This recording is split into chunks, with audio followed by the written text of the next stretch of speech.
This is my final presentation for Global Leadership and Diversity. It is over organizational change. So this is a little introduction about me. I am Michaela Campos. I am currently in my final year at RSU studying psychology and business.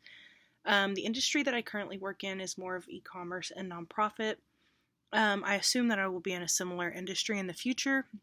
It is something that I enjoy, and I do currently see myself in it for a while, which is good considering that I plan to get my master's in social work, which will definitely be a lot of nonprofit work. So, to get started, diversity versus inclusion. What is the difference between these two? We hear about them all the time, and rarely one without the other. But alone, what do they mean?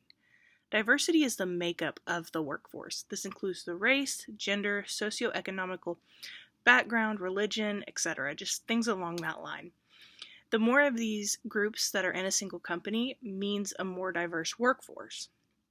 Inclusion, on the other hand, comes in with how well the diversity is integrated into projects and other functions of a business. A company can be diverse without being inclusive, but cannot be inclusive without being diverse. But which of these are more important? As mentioned before, inclusion cannot exist without diversity. In a workforce that is diverse, there are a lot of people with, you guessed it, diverse backgrounds and cultures.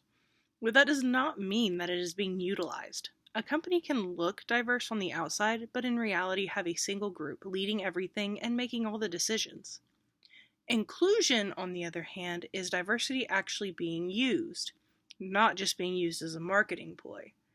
I would argue that this makes inclusion the most important when it comes to organizational change, but again, inclusion would not be possible if there was no diversity. It's the age-old nature versus nurture. When it comes to leading global change, it is important to have a strategy and a plan. You need to know the environment that you are in and what those around you will be receptive to. Knowing this can help a strategy and a plan develop the best way to present ideas. You also need to be self-aware. Being self-aware of not only your own limitations, but of those around you as well. You cannot force something that you do not have the means to create. If it is not working, it may be a good idea to circle back to the plan and find what could be the hindrance or if there is another angle. It is also important to create a safe environment where your employees feel safe to speak their mind.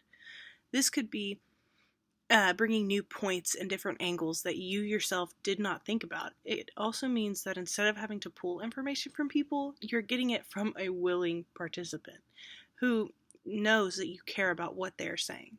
And finally, be prepared to communicate the progress of the project that they are working on. People want to know what they're doing, and sharing this information could keep up the good morale of the people.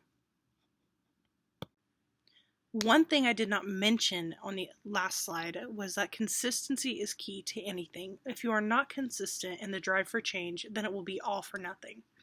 You cannot expect to be a leader if there is a constant shift in plans or rules. Being consistent can create trust and a willingness to follow your plans for a better environment and a better organizational change. As for the leaders, a lot of the characteristics are similar to what is important to creating global organizational change, but again, consistency is something that is important. If you are willing to create organizational change, you yourself need to be willing to follow in the guidelines that are being set for others.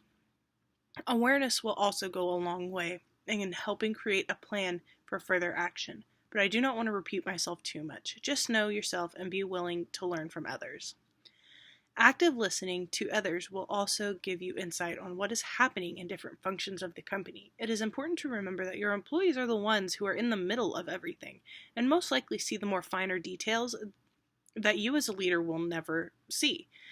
Listening to them will help to create a better picture. It is also important to have vision, one that can be shared with others. It is not effective to have a vision if it isn't backed with a bit of confidence.